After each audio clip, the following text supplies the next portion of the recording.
ہم انسان بھی کس قدر پاگل مخلوق ہیں نا۔ ہمیں علم ہے کہ رب ہمارا ہے، ہمیں معلوم ہے کہ رب ہمیں چاہتا ہے، ہمیں علم ہے کہ رب دیکھ رہا ہے، ہمیں معلوم ہے کہ ہر اچھی بری تقدیر اللہ ہی کی طرف سے ہے، ہمیں علم ہے کہ اللہ جو کرتا ہے بہترین ہوتا ہے۔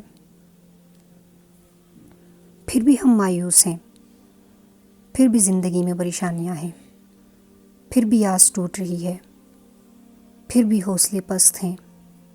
کیوں؟ ایسا کیوں؟ ہم ایسا کیوں نہیں کرتے کہ سب پریشانیاں اللہ کے سامنے رکھ دیں؟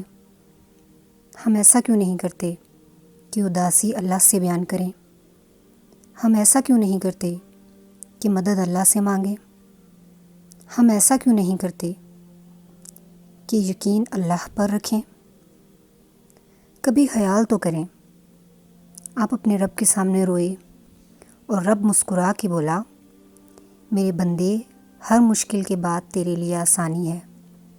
کبھی خیال تو کریں، آپ نے اپنے رب کو اپنے مسائل سنائے اور رب نے مسکرا کے کہا، فکر کیوں کرتا ہے، ہر رات کے بعد روشن سویرا ہونا ہے۔